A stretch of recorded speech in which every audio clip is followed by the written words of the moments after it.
नमस्कार दोस्तों, क्लॉकमेट चैनल पर आपका स्वागत है। पिछली क्लास में हमने प्लेट टेक्टोनिक थ्योरी पढ़ी थी। आज हम पर्वत निर्माण पढ़ रहे हैं, जिसको हम माउंटेन बिल्डिंग कहते हैं। पर्वत निर्माण का मतलब है कि आज जो पर्वत हैं वो किस तरह से इनकी वर्तमान स्थिति में जो है वो किस तरह से ये वर्तमान स्थिति में आए, उसके लिए हम दोस्तों क्या देखेंगे, पर्वत निर्माण को समझेंगे। सबसे पहले हमारे लिए इंपॉर्टेंट होता है कि पर्वत क्या होता है। पर्वत दोस्तों एक अपने आसपास के क्षेत्र से ऊंचा उठा भाग जिसका शिखर है वो ज्यादा चौड़ा नहीं हो, जिसका शिखर ज्यादा चौड़ा नहीं हो। अगर शिखर चौड़ा हो जाएगा तो वो तो क्या बन जाएगा, फटार बन जाएगा। पर्वत में ऐसा भाग जो आसपास के क्षेत्रों से ऊंचा उठा हो, जिसमें ढाल हो 20%, 30%, 10% इस तरह का उसमें ढाल हो, और जिसका शिखर बहुत सकरा हो, उसको दोस्तों हम क्या कहेंगे, पर्वत कहेंगे। तो अब इसमें जिनमें विस्तृत विचलन और वलन जो होता है, अपन ज्योग्राफी में उसको क्या देखेंगे कि पर्वत का ऐसा भाग जिसमें विस्तृत वलन हो, उसमें भ्रंश हो, उसमें घाटियां हो, इस तरह का क्षेत्र होता है, वो क्या कहलाता है दोस्तों, पर्वत कहलाता है। अब ये पर्वत का निर्माण, ये घाटियां, ये उसमें नदियां, ये भ्रंश, ये उसके कटक, इस तरह की स्थलाकृतियां पर्वत में बनी कैसे, इसके लिए बहुत सारे सिद्धांत दिए गए दोस्तों, और उन सिद्धांतों को हम बारी बारी से देखेंगे। आज हम दो सिद्धांतों को देखेंगे, जिसमें पहला सिद्धांत ये है दोस्तों, ये पर्वत निर्माणकारी सिद्धांत। इन सिद्धांतों को इनके वर्गीकरण किया गया है। किस आधार पर? दो अलग अलग कैटेगरियों से पर्वत निर्माण से संबंधित सिद्धांत दिए गए थे। उन सिद्धांतों को दो भागों में बांटा गया। पहला वाला पार्ट है, उसको दोस्तों क्या बोलते हैं, भूपृष्ठ के संकुचन पर आधारित सिद्धांत। पहले आपने छोटी कक्षाओं में या पहले आपने पढ़ा होगा, जिसने ज्योग्राफी नहीं भी पढ़ी उसको भी पता होगा कि ऐसा माना जाता है कि पृथ्वी के ठंडी होने की वजह से, पहले पृथ्वी क्या थी, आग का गोला गर्म थी, और उसके ठंडी होने की वजह से उसमें क्या उत्पन्न हुए, सिकुड़न उत्पन्न हुई। सिकुड़न उत्पन्न होने की वजह से उसमें वलन पड़ गए दोस्तों चारों तरफ। आपने कहीं पपड़ी बनती हुई देखी होगा, तो उसमें संकुचन हुआ, ठंडा होने से उसमें संकुचन हुआ, संकुचन होने से उसका बाहरी भाग जो पहले कठोर हो चुका था, अंदर का भाग ठोस गर्म की वजह से उसका आयतन कम हो गया। कम होने की वजह से बाहरी भाग में क्या हो गया, संकुचन हो गया। तो संकुचन आधारित चीजों को जो सिद्धांत मानता है, उन सिद्धांतों को हम एक अलग कैटेगरी में रखते हैं। और पहले क्या था कि रेडियोधर्मी जो पदार्थ होते हैं, पृथ्वी के अंदर जो रेडियोधर्मी पदार्थ पाए जाते हैं, उनके बारे में सूचना नहीं थी। इनकी सूचना नहीं होने की वजह से पृथ्वी को ठंडी, और ठंडी से उसमें क्या संकुचन हुआ, और संकुचन से क्या हुआ, उसमें पर्वत का निर्माण हो गया। इस तरह से सबने मान लिया।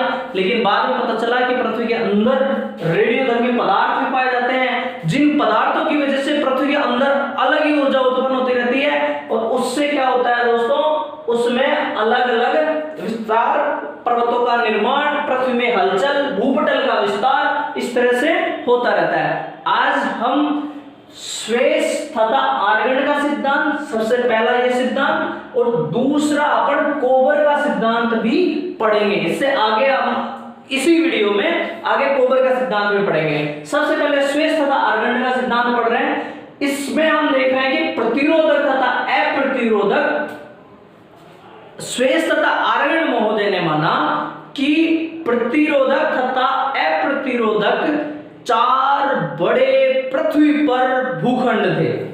चार बड़े पृथ्वी पर भूखंड थे। अब ये चार अलग अलग भूखंड थे।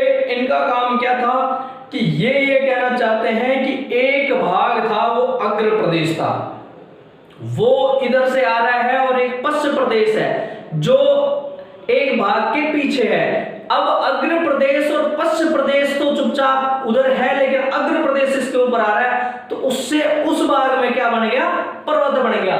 इस तरह से स्वेस और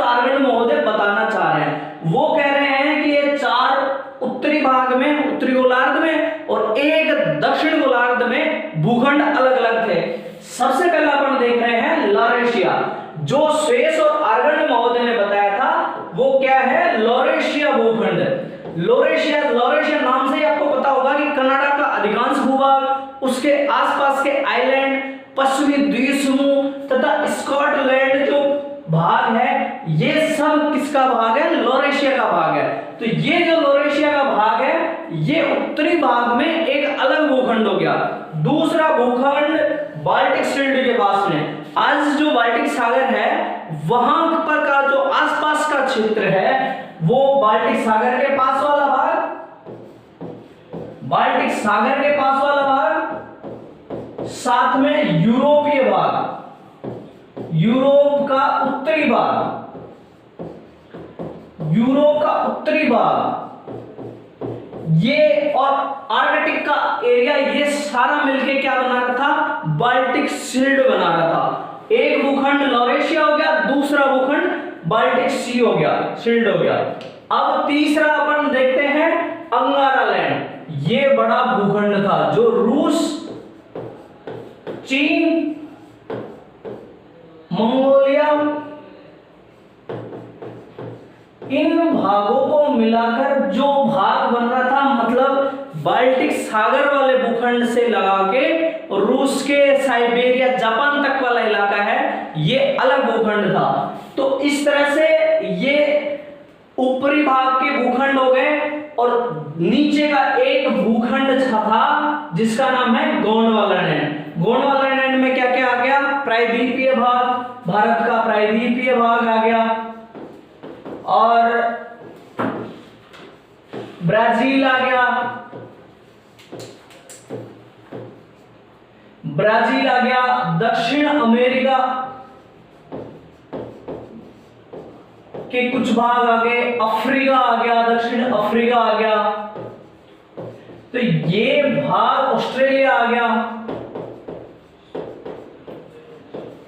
तो ये भाग क्या बना रहे थे, ये भाग क्या बना रहे थे, उसका उत्तरी और दक्षिणी भाग बना रहे थे। इसको समझने के लिए हम ये देखेंगे कि इसमें एक भाग अग्रभाग था और एक भाग पश्चिम भाग था, जो आगे की तरफ बढ़ रहा था और उस अभिनति वाले इलाके में जहां मिलन हो रहा था उसमें जो आगे था उसको अग्र प्रदेश कहा, जो पीछे की तरफ था उसको पश्चिम प्रदेश कहा। इसका निर्माण के लिए उन्होंने आल्प्स पर्वत का उदाहरण दिया। आल्प्स पर्वत के लिए उन्होंने पश्चिम प्रदेश अफ्रीका को माना, अफ्रीका पश्चिम प्रदेश रहा, जबकि यूरोप वाला भाग है वो क्या रहा, अग्र प्रदेश रहा। यूरोप वाला भाग अग्र प्रदेश रहा तो वो उसके ऊपर चढ़ गया। तो इससे क्या हुआ, आल्प्स पर्वत का निर्माण हुआ। दोस्तों आल्प्स पर्वत का निर्माण हुआ, अफ्रीका पश्चिम भाग था, यूरोप अग्रभाग है। ऐसे ही हिमालय के लिए उन्होंने एग्जाम्पल दिया कि हिमालय का निर्माण किस तरह से हुआ, गोंडवाना लैंड पश्चिम प्रदेश था, उसमें पीछे से पुश करने वाला कौन सा था, गोंडवाना लैंड, जो दक्षिण भारतीय भाग है और अपना प्रायद्वीपीय भारत है, वो तो था क्या था, पश्चिम प्रदेश। और अंगारा लैंड का जो ऊपरी भाग था वो क्या था, अग्र प्रदेश था। तो इससे क्या हुआ, हिमालय का निर्माण हुआ। इस तरह से दो भागों के एक तरफ आने की वजह से, अग्र भाग और पश्चिम भाग के एक तरफ आने की वजह से पर्वत का निर्माण हुआ। ऐसे दोनों पर्वतों के निर्माण का उन्होंने समझाया। अब हम आज इसके बारे में देख रहे हैं कोबर का भू अभिनति सिद्धांत। कोबर महोदय ने भू अभिनति सिद्धांत दिया था। इस भू अभिनति सिद्धांत को कोबर महोदय ने 1925 में दिया था। 1925 में कोबर महोदय ने भू अभिनति सिद्धांत दिया।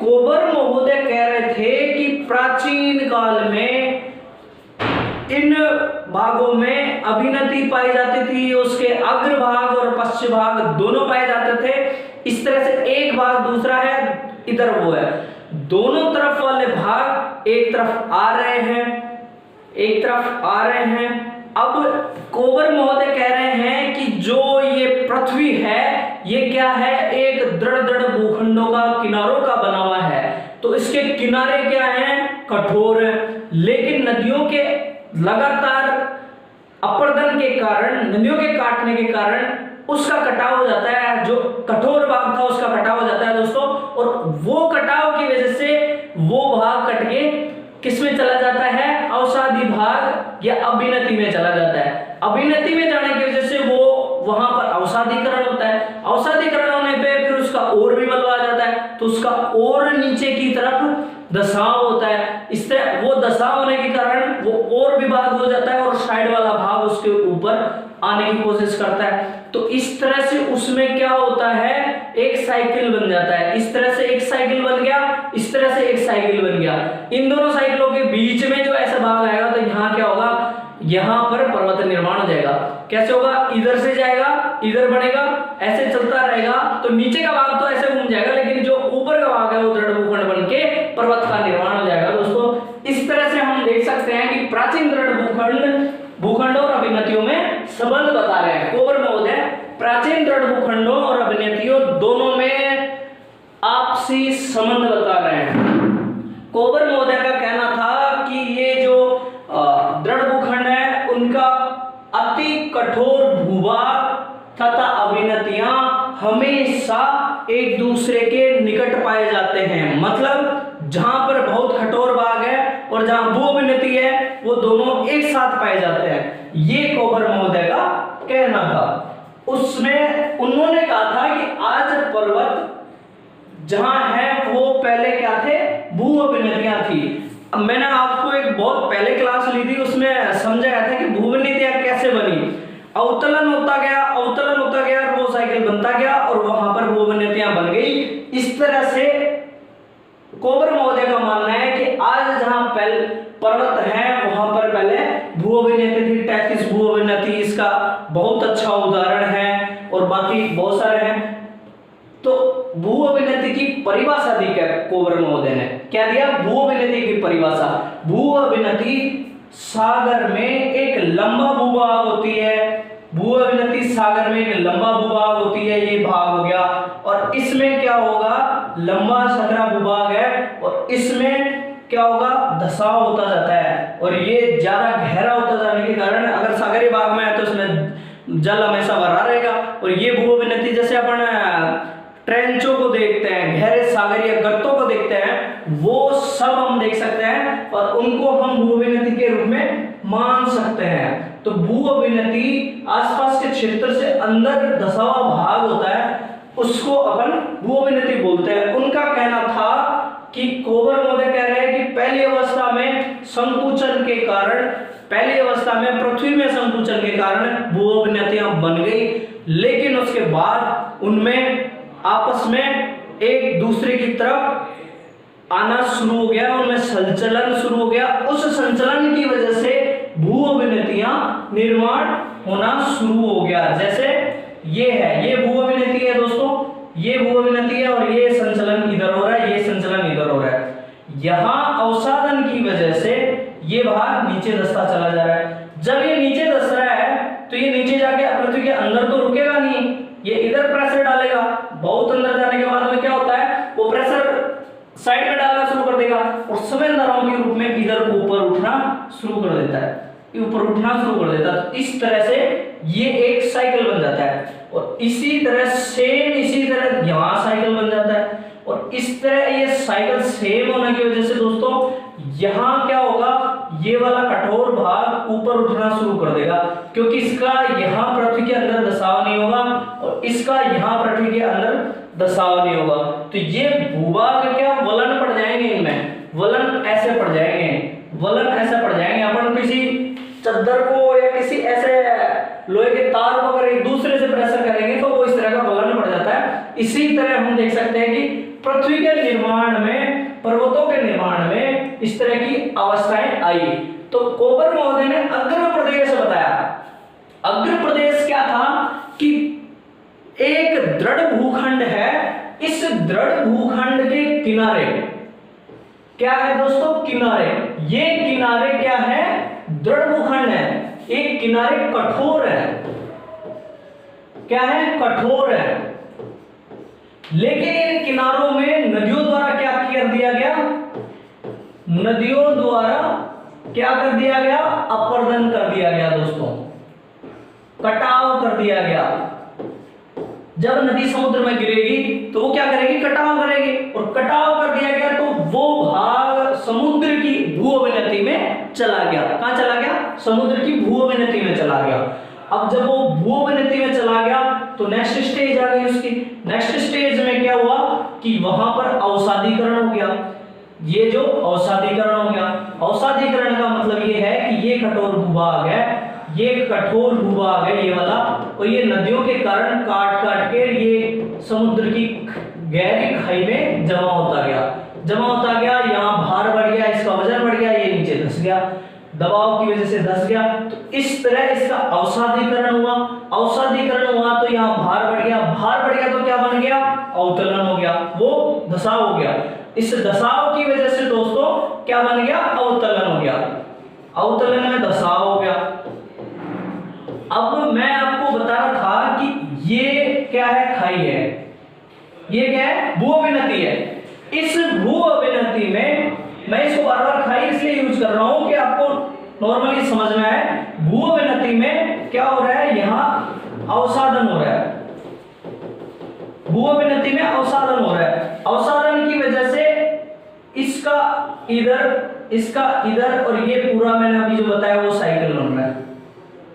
ये क्या बन रहा है, साइकिल बन रहा है, और इसकी वजह से ये वाला भाग है, यहां वलन पड़ गए, यहां वलन पड़ गए, ये वाला भाग है, यहां वलन पड़ गए, यहां वलन पड़ गए, और इस तरह की आकृति को क्या कहते हैं दोस्तों, रैंडकेटन बोलते हैं। इस तरह की आकृति को दोस्तों रैंडकेटन बोलते हैं, और इसका कुछ अगला पार्ट में अपन करवाने वाले हैं, उसके लिए आप नेक्स्ट वीडियो देखें। धन्यवाद, कल की क्लास में मिलते हैं दोस्तों।